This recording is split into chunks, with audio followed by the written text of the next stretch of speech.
No, you didn't know. I swear, it's true story. Really? It's true. When I was 19, Africa was very different then. You know, they were single one-party states. Many of them were under military rule. Kenya was a very different space, very violent, and no space really for outspoken young people. And that's the difference, I think, today, is that even if we talk about shrinking space, the reality is that we have a lot more space than we had when I was in my 20s. Yeah. You know? And I thought really that the joke was that by 25, if I remember accurately, by 25 I would be in prison and learning to play guitar. It was very specific. Country music or? And I have to say country music because I'm with you. Thank you. And then I didn't think I was going to live very long. I was a lot more radical in my youth and was doing lots of stuff that was fairly edgy. Did you do a postgraduate in University of Dar or something? Yeah, I was in the University of Dar es Salaam. I went to the University of London before that, and I studied African history. And just to give you a sense of just the difference in times is when I went to Kenyatta University and asked them whether I could do my master's there, and I wanted to study in Kenyan history, particularly the anti-colonial struggles and the Mau Mau Kenya land and freedom struggles. Yep. They told me, you can come here, but I need to tell you that your papers will be read first by the special branch, and then we'll mark them, because it's too dangerous to do the other way around. We might give you an A, and then you are declared seditious, yes, and that would be the end of us, you know. So this is a true story. So I ended up in Dar es Salaam, where I studied. So the kids of today should be very grateful, number one. I think grateful. There is a lot more space, a lot more technology that's available, the ability to voice and to take action than there was in the 90s, for sure, and definitely in the 80s. And when they do voice it, whether it's on social media, and we're very active, I must say, Kenyans, KOT, and also on all social media platforms, we're very active. Right. Do we go the extra step? Do we go the next step to try and make change, help make change? Yeah, I mean, I think there's always been a relationship between what people are doing, and there's a common argument that people on Twitter don't take action. It's not true. The Occupy Playground, which started as a hashtag, led to the reclamation of Langata Primary School. The 147 is not just a number, led to a formal recognition that the people who died, the men and women who died in Garissa University, were not just a number. They were people with histories and cultures and families and futures that had got shut by this terrible act, you know. Yeah. So there's always been a relationship between those two. And if there's anybody else who's out there just tweeting, my argument was that, you know, tweet, go act. You know, act and tweet, because that's what changes the world, and actually produces a much more interesting conversation on Twitter. And it's not just about abusing CNN or people or the Nigerians or the Zimbabweans. It's not about that. You know, they can make a change where they are right now. Yeah, I mean, I had a funny experience on Saturday. I was out in the community. I work with a foundation called the Kilimani Project Foundation, and we're out in the community doing cleanups, because the section of Yaya, which this junction there, had become filthy. So we called on the community to come out and clean. And I had a running debate with a couple of friends about whether it was my job or not to be out there cleaning in the community, despite the fact that I was with the county of Nairobi cleaning up. And the argument very simply was, you know, that's not your job. That is, in kazi ya Kidero. That is Kidero's work. Correct. And I said, look, it is his work, it's true. But actually, I would rather have that conversation cleaning with Kidero's officers than sitting at home tweeting Kidero. Would you run for office, Irungu? Higher office? How fast? Nice. I feel like I'm already... you're in office? No, I feel I'm already doing public service. I act in the public interest. Everything that I do really has some public interest case around it, whether it be the schools or the case of Alex Madaga, which we worked on really to show, you know, shine a light really that we are not doing enough to protect ourselves from accidents and incidents that have no, that have no capacity for emergency care. Yeah. You know, for people who can't afford deposits of $2,000 or 200,000 shillings, they have no hope if they get knocked down by a vehicle, or if they get injected incorrectly, or if they need you know, maternal health care. And that's wrong. That cannot be allowed to exist. So all this work I do is public interest. There are only 6 representatives I vote for, but there are 43 million Kenyans. Now, what if all 43 million Kenyans said that they are now going to become public or actors in the public interest? And they can. And they can. I mean, what the first thing to do, I think, is really to look in your community and actually begin to think, how is that community organized? What is it organized around? What's missing in that community that would make the quality of life, you know, much better for the people who live there, and would actually make that community a place of choice rather than just a place that we inhabit before we die? And I think young people have that opportunity where they can, even if they're unemployed, just go out and look at some things that are breaking down or the breakdowns in their community and begin to organize around them. We just released, actually on Monday we released a study called Voices from the Counties, and one of the things we found was that we're getting better at public participation. So 41% of the counties that we sampled, about 10 counties, of the people in those counties actually are involved in some form of dialogue with the county governments. What we've not seen is an increase in the number of people who are in organizations. Whether it be a simple thing, a parent-teachers association, a dispensary management committee, a neighborhood or residents committee, a football team that is bringing hope to young people and keeping them healthy and well, a anti-cancer society. These are all ways that we can express a value for a country or a society that cares for others. Now, you don't need money for that. You can just find people who believe in the things that you believe in and go and work with them. Absolutely. And then the cynicism would drop. Cynicism is actually a consequence of a lack of action. Yeah. It's too much intellectualism and not enough action. We need it the other way around. The other way around.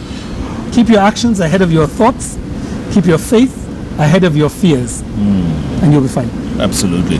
Since you got involved with the Kilimani project, now I see a lot of that on social media, Twitter especially, you and the likes of Anne McCrath and people like that. Has there been a difference? Yeah, I mean, there's 4 or 5 things I could, off the top of my head. So for the first time last year, we influenced the ward budget and actually had roads recarpeted. More recently, we raised a whole lot of noise around the river, that Krichakuba River, that had blocked because of sewage and all kinds of unsanitary stuff. And we actually got the County of Nairobi to come out and clean that. And these are direct consequences of a community that actually is not prepared to let things just sit and rot. It's a community that rises, and it uses Twitter very actively. I think last week we had a conversation where the ward administrator tweeted us and said, which streets in Kilimani need fixing? Street lights need fixing. And the community rose up and said, Lenana Road, Dennis Pritt, and so on. Now, obviously this is not happening everywhere in the country, but there's no reason why if it can happen in one part of the country, it could not happen in other parts of the country. Did they follow through? They are following through. I'm sure we'll check because it's a 2-week implementation cycle. But I can come back and I will tweet you, Jeff. Please do, because what I'm trying to get at is not just Kilimani. I mean, people in Isili, because Isili have been struggling with rubbish and all kinds of craziness. I was there about 4 weeks ago, and to be honest, that community just needs to rise up and make it a political election issue. That if the rubbish is not resolved in Isili, there is a governor that is not coming back. And they can do that, can't they? They can do that. They have numbers. You can do that. People don't realize the power they have. The power of the vote. And with voter registration going on right now, and it's going to go on for a month. I mean, 4 million voters, 4 million new voters. 4 million new voters. That's a lot of. That's a lot. That can sway elections. But the question is whether they will vote for somebody who represents their interests or somebody who represents their own interests. Yeah. That's the difference. This model of Kilimani, could you replicate it? Could you advise, if people want advice, and say, listen, Kilimani worked. Can we do it in in other parts of the city? People are doing it. I mean, the South Sea ward, for example, is one of my favorites, and I'm in Kilimani, but I love the work that they're doing there. I love the work that's happening in Isli around Honorable Yusuf Hassan and others. People are doing stuff. What we just don't do is we don't hear enough of it. I mean, even the work that we did on schools has been replicated in terms of markets, in terms of even police stations. I've seen photographs of people actually trying to protect police stations from being grabbed, which is the most absurd thing. Can you imagine? Can you imagine? I mean, they're small enough as they are, right? With little containers or little huts in the police stations, but they're being grabbed. You grab them and you grab the dead cars that are parked in the vehicle, parking lot for decades. Well. I mean, it's amazing. But I think the only way this country will change is when a number of us begin to take action on the things that really matter to us. Since 2013, Jubilee government has been literally 1 step forward, 2 steps backwards. They're being hit left, right, and centre, not just by the opposition, but within their own. Has Jubilee been a disappointment in the last 3 years? I think there are 2 Jubilees for me. There is a section of Jubilee that is sabotaging its own agenda. And then there is another section of Jubilee that I think is playing defense. And until both of them start playing offense on some of the issues that really matter to us, issues of security, issues of the economy, issues of agriculture, until that starts to happen, it is very likely that Jubilee may not come back in the next election. Yeah. And you know, and the thing about Jubilee is they don't realize that. I mean, they may talk to us about, oh, SGR is really, 6 months ahead of schedule. They may say we are doing A, B, C, D, but there's nothing tangible right now that people can say, hey guys, here's the difference. Yeah, some of that I think is miscommunication and the lack of powerful communication channels, and also engagement with citizens. The non-governmental organizations worked in a sector. We work in a sector that we tried for 2 to 3 years really to reach out to the government on the commencement of a new act that was called the Public Benefits Act, and the Cabinet Secretary was just not interested. She just was not interested. In fact, if anything, what we saw was a series of harmful amendments that came in. And actually, one of the things that I'm looking forward to seeing with the new appointment of Honorable Koinange is really leadership in that space, where he says, listen, we don't have time. There are too many people suffering in terms of healthcare. There are too many people who are not in school. There are too many people out there in the ASAL areas or the arid and semi-arid areas that need support, and pastoralism needs a boost. And we know that the NGO sector has the capacity to boost the Jubilee agenda on these issues. Where we agree, let's work together. I would love to hear that speech from the Cabinet Secretary. Other people who aren't hearing that, Irungu, are the youth. Sure. The youth, whether they're coming straight out of high school or graduating from university with a degree, there's very little hope. Well, how do we give them hope? Well, the first thing is hope is not a feeling, it's a choice. You choose to be hopeful. If we all went with our feelings, we would probably not be very powerful people. But how do you create hope? I mean, how do you generate that hope? And I think the first thing is to realize that, there are a number of spaces you can go from. One is that, for most of us, we are not helpless. We are not powerless people. We are simply people who believe that we are helpless and powerless. And that what we can do is begin to look at the things that we can change and look for people who we can work with. And sometimes those people don't agree with you. Sometimes people are on the other side. But actually looking at those people with the idea of some kind of a collaborative agenda could generate either a job, it could generate a project. And I know this from the time I was in in school and university. There was, besides my studies, I spent a lot of time in societies. I was in a Pan-African society. I was in an African political party that was made up of students. We thought we were going to rule the world. We probably didn't even rule the campuses that we were on, but we generated energy, and we generated a sense of discipline and a sense of integrity that if we were going to take action, if we were going to declare an action, we would follow through. So I think that's part of it, is that there is nobody out there going to give them space.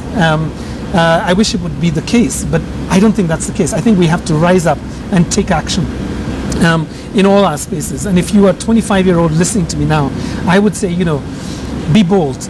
Look for a leadership position, lead the people around you towards something that matters to you. Otherwise, in the end, we're going to re-elect the same leaders who we keep saying these leaders are useless. We'll put them back in office. The statistics, I think, from the last election, 60%, we're going to clear 60% of the current National Assembly. With them will go some very good people. But we will clear them because they've not been able to demonstrate to us that they brought an agenda back to us that has changed our lives. Right? And it's going to happen again, and we're going to elect another 60 people. Some of them will be very good people, but we will still not be able to see the kind of leadership that we need, and we will just begin the cycle again. So I'm less hopeful that actually elections produce the change that we need. It is an important moment, but actually what happens in between those periods is probably much more important. So if you vote on that day, August the 17th, I think it is, in 2017, and you go back to sleep, Jeff, and then you come back 4 or 5 years later, I would say you get the democracy you deserve. That's all it is. You get what you deserve. You get what you deserve. Someone was telling me a story. God gave Kenya the best country on the world. People complain Kenya's perfect. 365 days of perfect weather. Right. Great landscape, animals. The eighth wonder of the world. It gave us everything. And the world was complaining. They said, how come you gave them everything? Right. And God turned around and said, wait till you see the leaders. I would add, and the traffic. But Kilimani, is there traffic in Kilimani? Yeah, there's traffic in Kilimani. They need to restructure the. We're looking forward actually to the master plan. There's a master plan for Nairobi that is being rolled out, and actually I think one of the things they will need to do is to restructure the artery roads. But I think it's the case for all the neighborhoods in the suburbs. Yeah. It's all going to change. Has that bypass helped much? By the way, the Yaya, from Ngong Road all the way to. It's changed in different ways and things that people didn't realize. I mean, for example, now what a joy to see people jogging, running, walking. Because there's a track for running. There's a track, and, bicycling. These are all really important things. Now, this is probably a middle-class suburb in Nairobi. But there's no reason why all the 47 county headquarters could not demand suburbs like that. Not all of us drive. Not all of us, have helicopters for that matter. Well, yes. Yeah? You have a helicopter? Well, I aspire. When I grow before up. You expire. I don't want a helicopter. You didn't? No, I don't. I never want a helicopter. What about when you were Even 25? Never. I was very radical those days. I couldn't even study law because I thought law had no purpose. Now I spend all my time talking human rights language. I wish I'd studied law. And you didn't think you'd live past 25? That was the story. And there's probably millions of kids out there who think, you know what? I don't think I'm going to make it to 25. Sad. And now look, you made double. I made double. And I'm looking forward to the next 25. Or 50. Or 50. 50, I hope everything still works at that point. In which case 25 would be great. There you go. Let's take another break, come back, talk a little bit more, because I was at Alliance High School, Alliance Girls the other day, and there was like 2,000 kids from around the country, 2,000 kids with so much hope, and yet they kept saying, how do we move ahead? Right. How do we, if I become a scientist, a doctor, a lawyer, what's guaranteed? There's no guarantees. Let's talk about that after the break. My goodness, what a guest! Irungu Houghton should be here every month. Honestly, we might just do that without recycling. Every time I bring a guest twice, people complain I'm recycling. They don't know there's a limited number of Kenyans. Tell them Irungu. At Irungu Houghton, at Koinange Jeff, #Politics 101. Jeff Koinange live at the Villa Rosa. Kempinski takes another break. We'll be back in a moment.